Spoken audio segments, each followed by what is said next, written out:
बड़े अफसोस की बात है। सजेशन मैंने और दिया था जो प्रोसीडिंग में नहीं आया। मैंने कहा था कि एक बार आया था कि नाले जो पहले जो उनका स्वरूप था वो दिन अतिक्रमण की वजह से छोटे होते गए। पटना शहर पे प्रेशर कितना है, तो मैंने कहा था एक समिति बने, और वो कमिश्नर साहब उस समय थे, उन्होंने कहा था कि बहुत अच्छा सुझाव है, मेयर मैडम के अधिकार में है कि वो बनाए कि जो ये जांच करे कि साइड में जैसे मेरे वार्ड में 5 वार्ड का पानी जाता है वो नाला में, वो नाला बहुत जरूरी है, वो क्लियर है। वो इसलिए मैंने कहा मैडम छठे वेतन आयोग की राशि से हम लोग करेंगे। मैं आपकी बात में ऐड करना चाह रहा हूँ कि अभी उसी का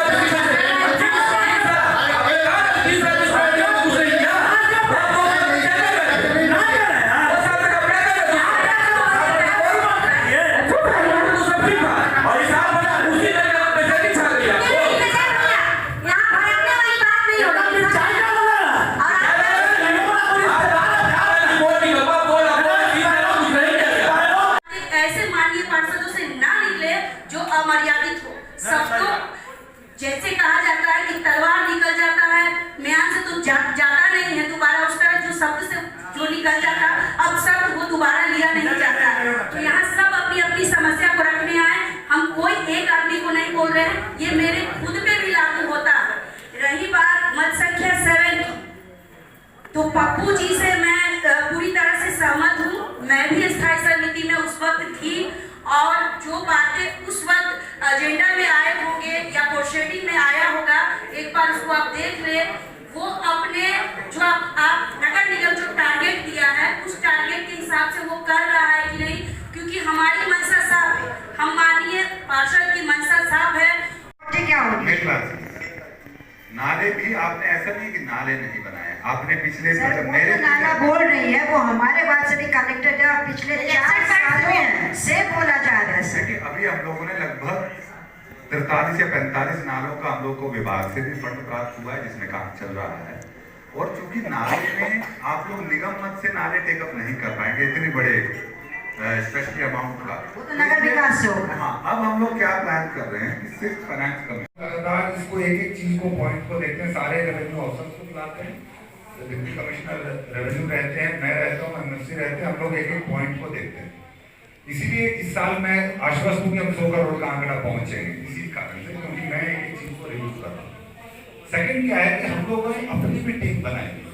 स्पैरो की टीम होता क्या है सर कि जैसे मैंने कहा ना कि पिछले 2 सालों में स्पैरो के आने के बाद हम लोगों ने लगभग 70,000 नया प्रॉपर्टी ढूंढा है सर।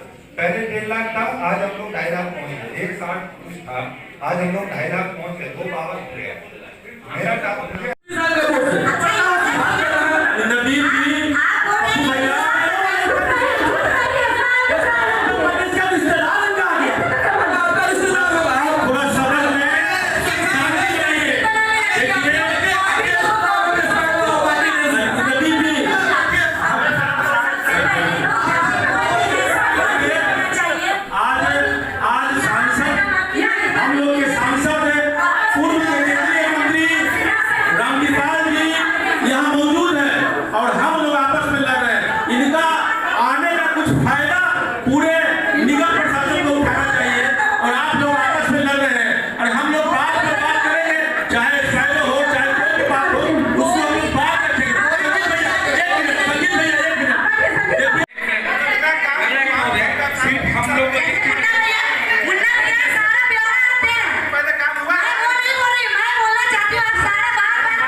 गंदा ही हुआ, कितना पैसा वेस्ट हुआ, कोई पूछने वाला नहीं, कोई जवाबदेही नहीं। क्या है संसार, जब नाला बनने के लिए आपके पास क्या 4 करोड़ आ गए, उसी में हम लोग वाटर सप्लाई मैनेजमेंट ले सकते हैं और पॉल्यूशन कंट्रोल की योजनाएं ले सकते हैं, जो भी अभी पॉल्यूशन का एक एक्शन प्लान बना रही है उसमें हम काम कर रहे हैं। दूसरा फंड जो आपका है वो सिर्फ फाइनेंस कमीशन का, बिकॉज लगातार कर्मचारी अपने काम से कोरोना में सैलरी देना जरूरी था, तो लगभग 120 करोड़ रुपया हम खर्च किए। तो अब हम लोग को सिर्फ फाइनेंस कमीशन का पैसा मोस्ट प्रोबेबली फैब में आ जाएगा और अच्छा खासा अमाउंट आएगा, लगभग 500 करोड़ के आसपास, जो मेरी अपेक्षा है। उसमें क्या है कि वो 2 कंपोनेंट लगातार इसको एक चीज को पॉइंट को देखते हैं, सारे रेवेन्यू ऑफिसर्स को बुलाते हैं, डिप्टी कमिश्नर रेवेन्यू रहते हैं, मैं रहता हूँ, एमएफसी रहते हैं, हम लोग एक पॉइंट को देखते हैं। इसीलिए इस साल मैं आश्वस्त हूँ कि हम 100 करोड़ का आंकड़ा पहुंचेंगे, इसी कारण से, क्योंकि मैं एक चीज को रिव्यू कर रहा हूँ। सेकंड क्या है कि हम लोगों ने अपनी भी टीम बनाई। स्पैरो की टीम होता क्या है सर कि जैसे मैंने कहा ना कि पिछले 2 सालों में स्पैरो के आने के बाद हम लोगों ने लगभग 70,000 नया प्रॉपर्टी ढूंढा है सर। पहले 1.5 लाख था, आज हम लोग 2.5 लाख पहुंच गए। 1.60 कुछ था, आज हम लोग 2.5 लाख पहुंच गए, 2 पावर हो गया। मेरा